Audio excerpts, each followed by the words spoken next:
I'm very sorry, Catarina. Your twin sister misled me. I was there for you all through, even in the face of despair. Just because I had an accident? The champagne glass shattered against the marble floor the exact moment Catarina realized her sister had stolen everything.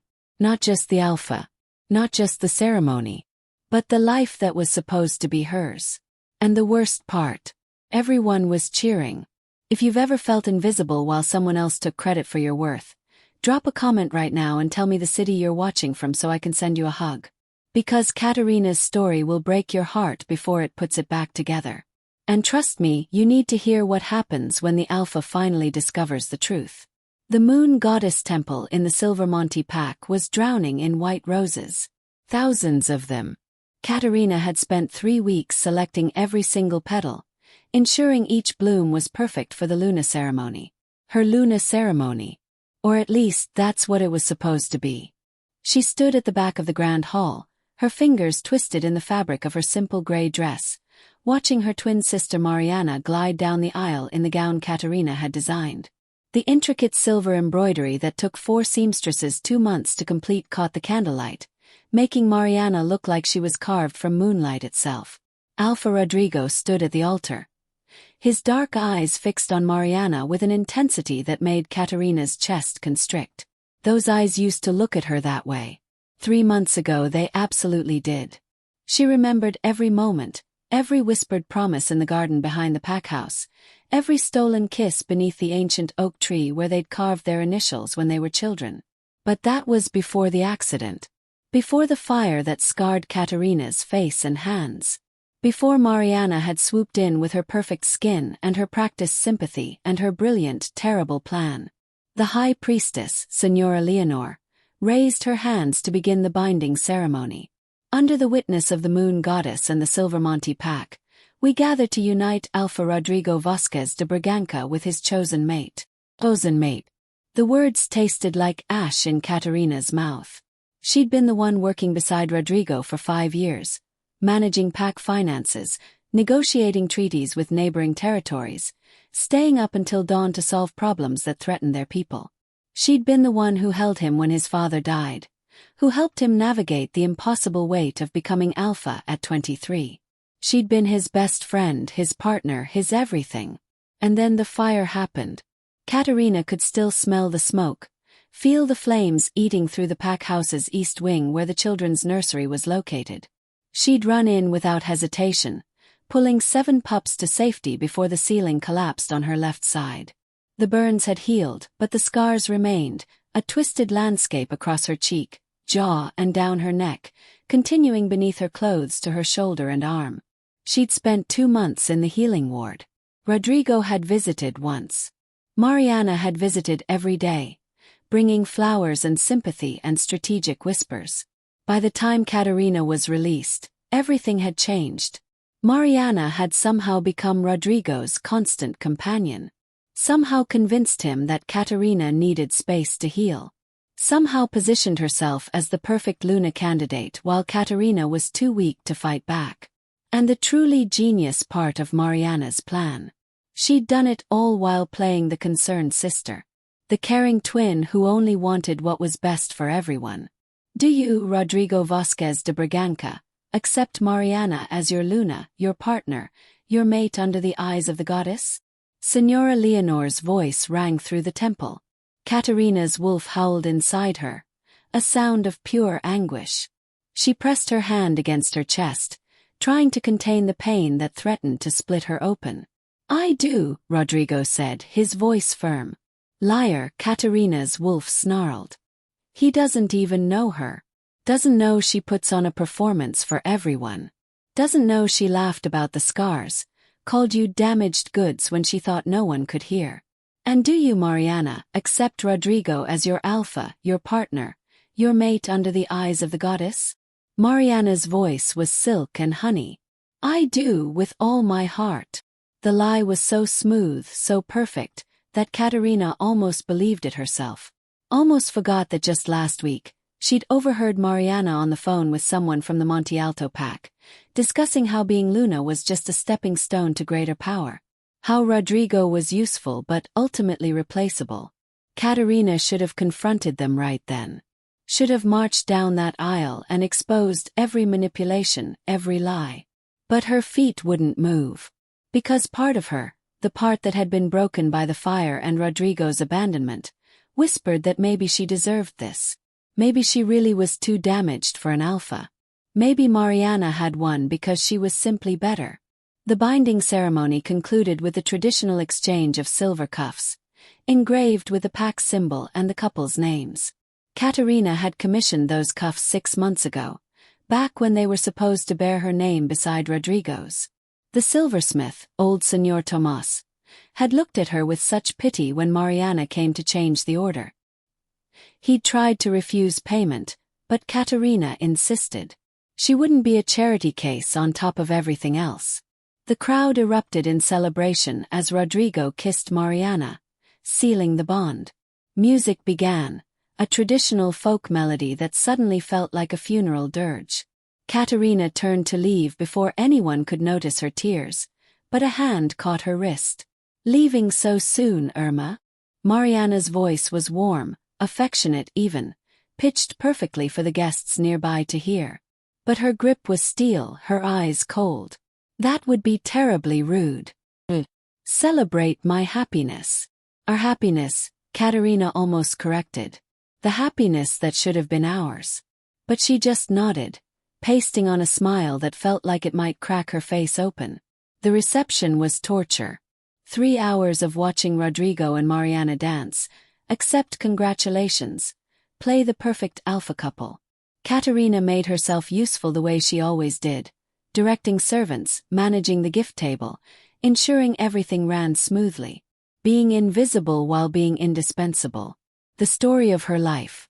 She was coordinating the dessert service when she felt him approach. Even without looking, she knew Rodrigo's presence, his scent of pine and rainfall. Her wolf stirred, wanting to turn toward him, but Catarina kept her scarred side angled away, her face fixed on the pastry display. "Catarina." His voice was softer than she expected. "We haven't had a chance to talk. You've been busy." She gestured toward the celebration. "Luna ceremonies are quite demanding. I wanted to thank you for all the planning, for making this perfect." The irony was suffocating. "Of course, Alpha. It's what I do." She could feel his eyes on her, studying the scars she tried to hide beneath her carefully styled hair. "How are you? Really?" Now he asked. 2 months after abandoning her. He wanted to know how she was. "I'm fine." The lie came easily. "Happy for you both. Catarina. The champagne needs refreshing." She moved away before he could finish, before her composure could crack, before she could say all the things that burned in her throat like the fire that had consumed her face. She made it to the garden before the tears came. Great, gasping sobs that she muffled against her hands, hiding behind the oak tree where she and Rodrigo had carved their initials a lifetime ago.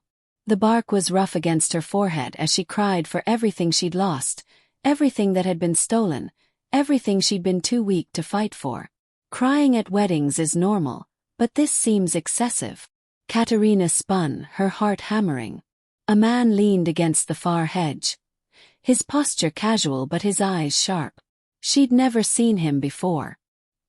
He was tall, built like a warrior, with silver threading through his dark hair despite not looking older than 40. His clothes were expensive but understated, and he carried himself with an authority that made her wolf take notice. "Who are you?" She tried to sound commanding rather than caught. "Baltazar. I'm visiting from the Almeida pack." He pushed off the hedge, moving closer with predatory grace. "And you're Catarina, the twin who should be wearing the Luna crown." Her breath caught. "I don't know what you're talking about." "Don't you?" He tilted his head. "I've been watching tonight. Interesting dynamics. The bride keeps looking at you with something between triumph and nervousness. The groom keeps looking at you with regret. And you keep looking at everyone like you're already a ghost. Poetic. But I should get back." She tried to move past him, but he stepped into her path. What if I told you I know what your sister really is? What if I told you she's been planning this for years, waiting for an opportunity to replace you? What if I told you the fire wasn't an accident? Catarina froze. What are you saying? I'm saying Mariana paid someone to start that fire. She knew you'd run in to save those children because that's who you are. She gambled that you'd be hurt badly enough to be taken out of the running for Luna. And when you survived with just scars, she pivoted. Turned your heroism into a reason you needed protection rather than recognition. The words hit like physical blows. That's insane. She's my sister. She's your competition. There's a difference. Baltazar's expression was almost pitying. And she's been playing a much longer game than you realize. Those calls to Monte Alto. She's arranging to have Rodrigo challenged and removed as alpha within 6 months. She'll take a new mate, someone more powerful, and leave him destroyed. Unless you stop her. Why would you tell me this? What do you want? I want to prevent a war. Mariana's new friends in Monte Alto have ambitions that threaten all the packs in this region. But I can't move against her without proof. And I can't get that proof without someone on the inside. He pulled a card from his pocket. If you want the truth, call me. I'll help you get it. He disappeared into the shadows before she could respond, leaving just the card with a phone number and a single word. Verdade. Truth. Catarina stood there for a long moment, her mind racing. It was crazy. Paranoid. Impossible. Except it wasn't. Deep down, in the place she'd been ignoring for months, she knew Baltazar was right. She'd seen the calculations behind Mariana's eyes, heard the false notes in her sympathy. She'd just been too hurt, too overwhelmed, too broken to confront it. But maybe broken things could still be sharp. She slipped the card into her pocket and returned to the reception, but everything looked different now. Mariana's smile seemed more like a predator baring teeth. Rodrigo's distraction looked more like doubt. And Catarina herself felt less like a ghost and more like a spy in enemy territory. The party wound down near midnight. Catarina supervised the cleanup, noting how Mariana had already abandoned her new duties to hold court with visiting alphas, leaving the actual work to staff. Rodrigo had disappeared into his office an hour ago, probably drowning in the paperwork that came with a Luna ceremony. Catarina knew because she'd prepared most of it. She was directing the last of the servants when Mariana cornered her in the hallway, dropping all pretense now that they were alone. I saw you talking to that man in the garden. Baltazar from Almeida. Her voice was ice. What did he want? To pay his respects. Catarina kept her tone neutral. He's a visiting alpha. He's a snake. And if I find out you're planning something, if you try to undermine what I've built, I will destroy you. Mariana stepped closer. You had your chance, Cat. You could have been Luna if you weren't so weak. If you hadn't let yourself get ruined trying to be a hero. I saved 7 children. You sacrificed yourself for pawns. Leaders don't do that. Leaders make hard choices and let others pay the price. Mariana's smile was cruel. That's why I'm standing here with the Alpha's mark and you're standing there with scars. I'm a survivor. You're just a victim who can't accept that she lost. She swept away, leaving Catarina shaking with rage and something else. Something cold and determined that had nothing to do with emotion and everything to do with calculation. She pulled out Baltazar's card. The next morning, Catarina met Baltazar at a cafe in the neutral territory between packs. He arrived precisely on time, sliding into the booth across from her with 2 coffees. You came. I wasn't sure you would. Tell me everything. Catarina wrapped her scarred hands around the cup. If you're lying, I'll know. But if you're telling the truth, I'll help you. He did. For the next hour, Baltazar laid out evidence that made her stomach turn. Financial records showing Mariana had paid a rogue wolf named Estevao to start the fire. Communications between Mariana and several Monte Alto pack members planning Rodrigo's downfall.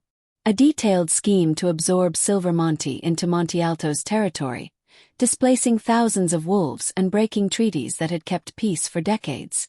But it was the details that truly shattered her. Baltazar showed her text messages where Mariana had laughed about the scars, calling Catarina the burnt offering to her friends. Photos of Mariana with Rodrigo taken just days after the fire, when Catarina was still sedated in the healing ward. Bank statements showing Mariana had been siphoning money from PAC accounts for months, building a nest egg for her eventual escape to Monte Alto. "There's more," Baltazar said quietly, pulling out a worn journal. "This belonged to your mother, Beatriz. She left it with my PAC for safekeeping before she died. She knew something was wrong with Mariana even then. She documented incidents going back to your childhood. Small cruelties that seemed like accidents but formed a pattern." Catarina's hands trembled as she opened the journal. Her mother's handwriting sprawled across the pages, recounting moments Catarina had forgotten or explained away. The time Mariana pushed her down the stairs and claimed she slipped. The beloved pet that died mysteriously after Catarina won a scholarship Mariana wanted. The friends who suddenly stopped talking to her after Mariana whispered rumors. "Why didn't she tell me?" Catarina's voice broke. "She tried. But you have a gift for seeing the best in people, even when they don't deserve it. Your mother worried that exposing Mariana would destroy your ability to trust, would turn you bitter. She hoped Mariana would grow out of it." Baltazar's expression was grim. She was wrong. Some people don't grow. They just get better at hiding. Catarina closed the journal, something hardening in her chest. This wasn't just about the Luna ceremony or Rodrigo. This was about a lifetime of manipulation she'd been too kind to see, too trusting to acknowledge, too good to believe her own twin could hate her this much. "Why?" Catarina's voice was raw. "Why does she hate me this much?" "She doesn't hate you. She envies you." Baltazar met her eyes. "You're everything she pretends to be. Kind but strong. Selfless but not weak. Actually suited to lead rather than just hungry for power. She spent her whole life watching you be effortlessly good while she had to calculate every move. And when the opportunity came to take your place, she seized it. What do you need me to do?" "Get evidence. Recordings of her calls with Monte Alto. Access to her personal correspondence. Proof that even Rodrigo can't ignore." He paused. "And be prepared. When this comes out, your sister will fight back. Viciously. Let her." Catarina felt her wolf surge with purpose for the first time in months. "I saved 7 children from fire. I can handle one lying twin." The next 6 weeks were the longest of Catarina's life. She played the dutiful damaged sister while secretly recording Mariana's calls, copying files from her private computer, building a case that was absolutely damning. The work was dangerous. She had to become someone she'd never been before, calculating, secretive, willing to lie to everyone around her. She installed recording software on Mariana's laptop during a family dinner, slipping away to her sister's office while Mariana entertained guests. Her hands shook so badly she almost dropped the flash drive twice. She befriended Mariana's assistant, a young wolf named Teresa who seemed uncomfortable with some of the Luna's requests. Over coffee, Catarina gently probed until Teresa admitted she'd been asked to destroy documents and lie to the council about meetings. Teresa was terrified but wanted to do the right thing. She became Catarina's inside source, copying files and forwarding suspicious emails. The hardest part was maintaining the facade. Smiling at Mariana over breakfast while knowing she'd planned Catarina's disfigurement. Accepting Rodrigo's guilty attempts at conversation while hiding the evidence that would destroy his mate bond. Attending PAC functions and playing the gracious, defeated twin while secretly building a case that would shake Silvermonte to its foundations. She watched Rodrigo grow more distant from his new Luna, saw him starting to question decisions that didn't make sense, noticed him watching Catarina with something that looked like regret. Once, she caught him standing outside the door to her old office, now converted into a storage room. His hand pressed against the wood like he could bring back what he'd lost. She almost broke then. Almost told him everything. But Baltazar's voice echoed in her mind. Timing matters. If you expose her before the evidence is complete, she'll spin the narrative. Make you look like a jealous saboteur. You need absolute proof. So Catarina waited. And watched. And gathered every piece of evidence that would make her sister's betrayal undeniable. But she couldn't let sympathy sway her. This wasn't about winning Rodrigo back. This was about protecting the pack and exposing the truth. The breaking point came during a council meeting 6 weeks after the Luna ceremony.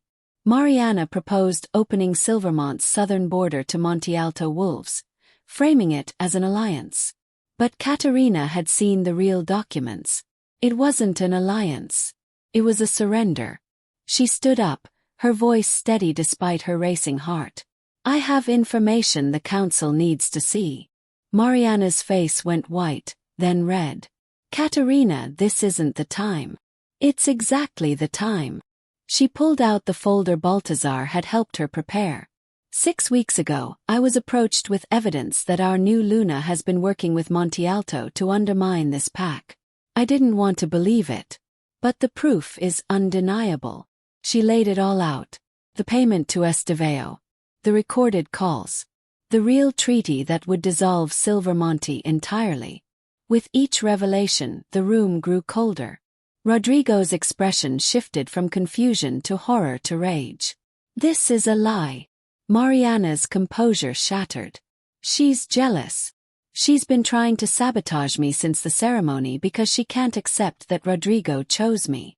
I have recordings of your voice. Financial transactions with your signature. Your own handwriting planning this. Catarina's voice didn't waver. And I have testimony from Estevao himself, who Baltazar tracked down. He's willing to confirm everything in exchange for reduced charges. Rodrigo stood, his alpha power filling the room. Mariana, is this true? For a moment, Mariana looked like she might keep lying. Then something in her cracked, and the mask fell away entirely. So what if it is? This pack was dying under your father's weak leadership. You're not much better, too sentimental, too soft. Monte Alto has vision. They would have brought us real power. You set a fire that could have killed children. Rodrigo's voice shook. You manipulated me. You lied about everything. I did what was necessary. And I would have succeeded if she, Mariana pointed at Catarina with pure venom, wasn't so pathetically good. Always the hero. Always the martyr. I'm so sick of living in your shadow. Then you don't have to anymore. Rodrigo's command was absolute. The Luna bond is broken. You're banished from Silvermonte. If you return, you'll be treated as an enemy of the pack. Mariana's laugh was slightly unhinged. You'll regret this. All of you. When Monte Alto comes, you'll wish you'd taken the deal. She was escorted out by guards. The council sat in stunned silence. Rodrigo turned to Catarina, and the weight in his eyes was crushing. I owe you an apology that no words can cover. Failed you. I abandoned you when you needed me most. I let myself be manipulated because I was scared of losing you to the scars, so I ran to someone easier. Someone who told me what I wanted to hear instead of what I needed to know. You're right. No words can cover it. Catarina stood, her scarred hands steady. But I didn't do this for you. I did it for the pack. For the children I saved. For every wolf who trusted you to lead them well. She walked out of the council chamber with her head high, feeling lighter than she had in months. Behind her, she heard Rodrigo call her name, but she didn't stop. She had one more thing to do. That night, Catarina packed a bag and called Baltazar. It's done. Mariana's exposed and banished. Good. The evidence you gathered will help us move against Monte Alto's more aggressive factions. What about Rodrigo? What about him? Catarina. The man is shattered. He knows he destroyed something precious. Then he can live with that knowledge. I'm not interested in being someone's redemption arc. She zipped her bag. I'm thinking about your offer. To come work with the Almeida pack. You said you needed someone good at strategy and pack management. I did.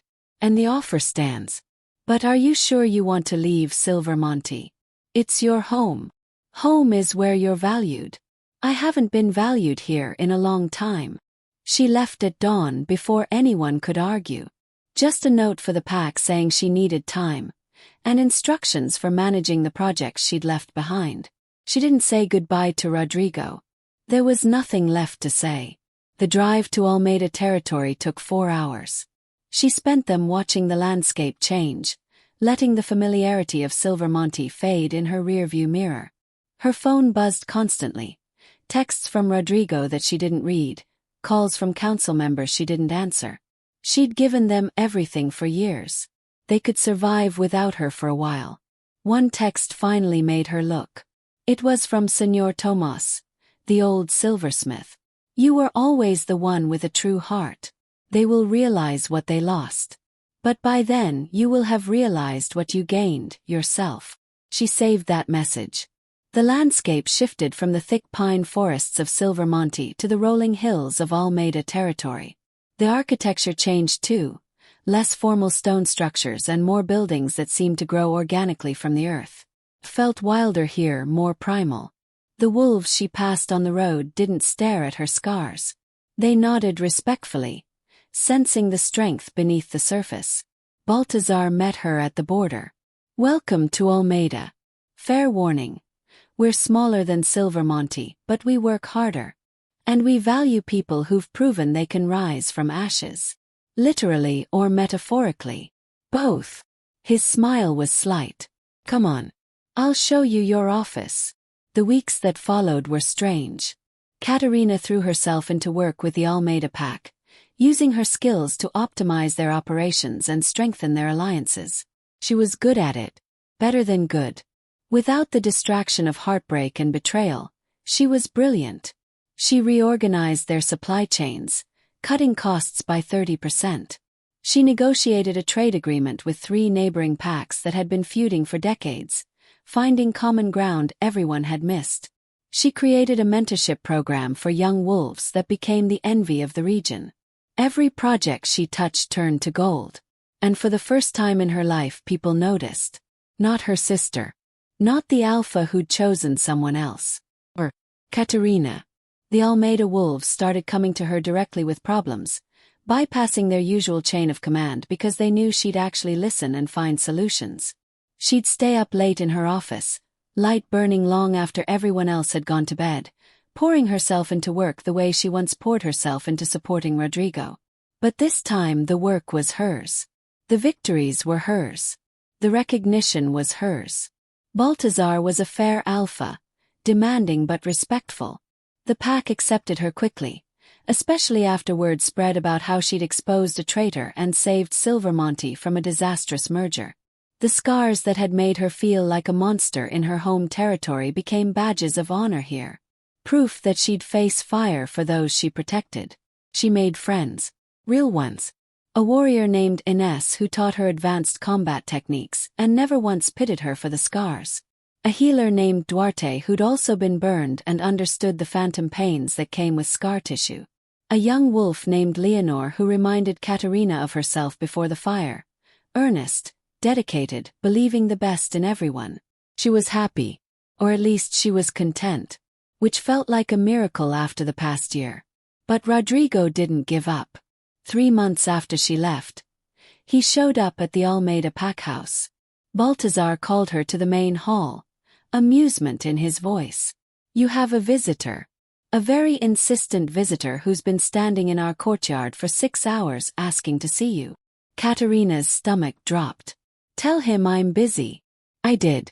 He says he'll wait. Tell him I'm not interested. I did that too. He says he'll keep waiting. She found him exactly where Baltazar said, standing in the courtyard like a statue, rain soaking through his clothes. He looked terrible. Thinner, exhausted, with dark circles under his eyes that suggested he hadn't slept in weeks. When he saw her, he dropped to his knees. Catarina, please. I need you to hear me. I've heard enough from you. Get up.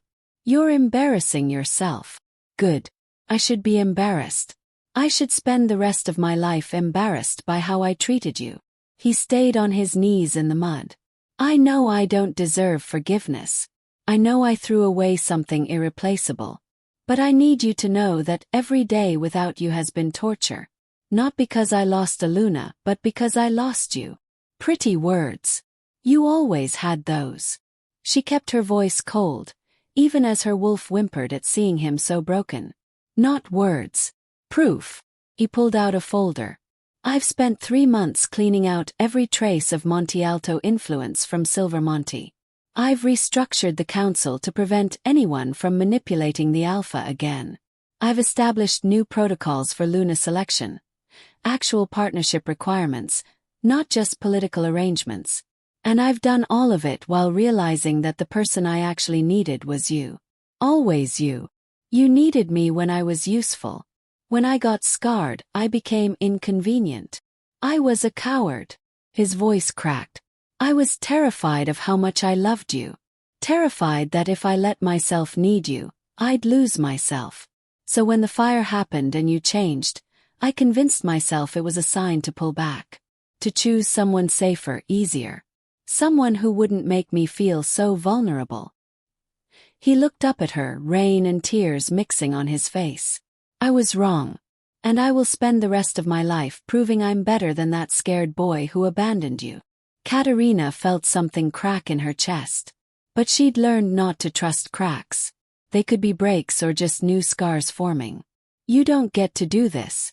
You don't get to show up and expect me to forget months of abandonment because you're finally ready to be brave. I know. I'm not asking you to forget. I'm not even asking you to come back. He stayed on his knees. I'm asking you to let me prove I can be the partner you always deserved. Even if it takes years. Even if you never love me again. Just give me a chance to show you who I am when I'm not running scared. And if I say no, then I'll leave and I'll respect that. But Catarina. His voice dropped to barely a whisper. You were right. Home is where you're valued. And I'm begging you to let me make Silvermonte your home again. Because it's been dying without you. I've been dying without you.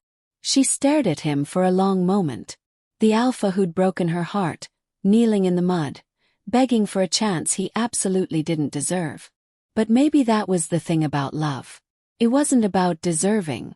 It was about choosing. Get up, she said finally. He did, hope and fear warring in his expression. You get one chance. Not to be my mate. Not to have me as Luna. But to prove you can be trusted. She stepped closer. I'm not coming back to Silvermonte immediately. But I'll consult on pack business. We'll work together professionally. And if you can show me over time that you've actually changed, that you see me as a partner and not a possession, then maybe we can talk about more. I'll take it. His relief was palpable. I'll take any chance you give me. And Rodrigo, the next time you get scared, the next time things get hard, I won't give you another chance. If you run again, I'm gone for good. I won't run. Not from you. Not ever again. She nodded once, then turned back toward the pack house, leaving him standing in the rain. But as she walked away, she felt her wolf settle. Not healed, not yet. But healing. Because sometimes the strongest thing you can do is let someone prove they've learned from breaking you. The following months were careful and slow. Rodrigo kept his word, working with Catarina on pack business without pressuring her for more. He showed up consistently, listened to her input, implemented her suggestions even when they challenged his authority. He was learning to be a true partner instead of just a leader who expected support. He started small. A text asking her opinion on a treaty clause. A phone call about a budgeting issue. An invitation to consult on a dispute between pack families. Each time he was professional, respectful, and genuinely interested in her expertise rather than using it as an excuse to see her. Catarina watched him carefully, looking for signs of the old patterns. The taking her for granted. The assuming she'd always be available. The prioritizing his comfort over her needs. But they didn't appear. Or if they did, he caught himself and corrected immediately. He sent her detailed briefings before every consultation so she never walked into a situation unprepared. He credited her publicly for solutions she suggested. When pack members thanked him for improvements she'd designed, he redirected their gratitude to her. He was building her up instead of standing on her shoulders. It was unsettling. And slowly, against her better judgment, it was working. But Catarina didn't make it easy. She tested him constantly. Cancelled meetings at the last minute to see if he'd get angry. Suggested controversial policies to see if he'd actually support her or just pay lip service. Challenged his decisions in front of the council to see if he could handle her as an equal rather than a subordinate. He passed every test. And slowly, carefully, Catarina's trust grew back. It wasn't the fairy tale they'd imagined as children. It was messier, more complicated, built on scar tissue and hard lessons. But it was real. 8 months after he knelt in the rain, Rodrigo asked Catarina to come back to Silvermonte. Not as Luna, not yet, but as an equal partner in leadership. She accepted. A year after that, during a quiet moment in the garden beneath their oak tree, he asked her properly. Not with grand gestures or public spectacle, but with simple honesty. They'd been working late on a particularly difficult negotiation with a neighboring pack. The full moon hung overhead, painting everything silver. Catarina had forgotten how beautiful Silvermonte could be when you weren't drowning in heartbreak. "Do you remember what we used to talk about here?" Rodrigo asked, his fingers tracing the carved initials on the oak's bark. "When we were kids. You wanted to be the greatest alpha in history. I wanted to save the world. We were ambitious." He smiled, but it faded quickly. "I thought being the greatest meant being strong, invulnerable, never needing anyone. My father led that way, and the pack respected him. They respected him because he earned it, not because he pretended to be invincible. I know that now. Took me losing everything to learn it." He turned to face her fully. "I love you. I love your strength, your scars, your refusal to be anything but exactly who you are. I love that you don't need me, that you proved you could build something incredible without me. I love that you're making me earn every moment of your time." Catarina's breath caught. "Will you be my Luna, my partner, my home?" His voice was steady despite the vulnerability in his eyes. "Not because I'm trying to reclaim the past or fix my mistakes, but because I want to build a future where we're both whole, both equal, both choosing this every single day." She looked at him for a long moment. At the man who'd broken her heart and spent a year proving he'd learned from it. At the alpha who'd been humbled and came out better for it. "Yes," she said finally. "But on one condition. Anything. We carve new initials. Not over the old ones. Next to them. Because we're not the same people we were when we made those marks. And I don't want to pretend we are." He pulled out a knife, offering it to her. Together, they carved new initials beside the old ones. A promise built on truth instead of fantasy. And this time when Catarina said yes, it was a choice built on truth. The ceremony was small, intimate, nothing like Mariana's spectacle. Just the pack, close friends, and vows that promised partnership instead of possession.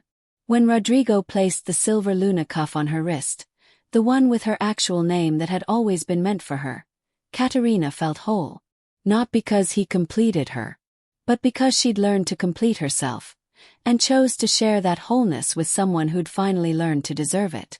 Later at the reception, Baltazar raised a glass. To the Luna who saved herself before she saved everyone else. Pack cheered. Rodrigo pulled her close, and for the first time in years, Catarina felt like she was exactly where she belonged. Not because someone chose her, but because she chose herself. And that made all the difference. Years later, when young wolves asked her about the scars, she told them the truth. They were marks of survival, proof that you could walk through fire and come out stronger. That the people who leave you when you're burned don't deserve you when you've healed. That sometimes the greatest power is knowing your own worth and refusing to settle for less. She never heard from Mariana again. Rumor said she'd found her way to Monte Alto but had been outmaneuvered by wolves who played the power game better than she ever could. Catarina tried to feel sympathy, but mostly she just felt free. Because she'd learned the most important lesson. The wrong people leaving is sometimes the best thing that can happen. It makes room for the right people to stay. And Rodrigo stayed. Through arguments and struggles, through challenges to their leadership and threats from rival packs, through every moment when it would have been easier to run. He stayed and proved every day that he'd learned from his mistakes. On their 5th anniversary as mates, he told her, "You know what the worst part about almost losing you was? It wasn't the guilt or the regret. It was realizing I'd been given something precious and treated it like it would always be there. I took you for granted because you were strong. I forgot that strong people still need to be chosen. And now I choose you every day. Actively. Intentionally. The way I should have from the beginning." Catarina smiled, her scarred fingers threading through his. "Good answer, Alpha. I had a good teacher, Luna." And beneath the oak tree where they'd carved their initials as children, with scars and hard-won wisdom between them, they chose each other again. The way they always should have. The way they always would. If this story touched you, if you've ever been overlooked for someone shinier, or if you're still finding your way back from betrayal, leave a comment. Tell me your city. I want to know where all the survivors are watching from. Because Catarina's journey from invisible to invaluable, that's not just fiction. That's a promise. Your worth doesn't decrease based on someone's inability to see it. And the right people won't need you to dim your scars to shine. Now go forth and remember. The ones who kneel after they've made you crawl aren't heroes. They're just finally seeing what was always there. You don't owe them gratitude. You owe yourself the dignity of making them earn their way back, or the strength to walk away if they don't.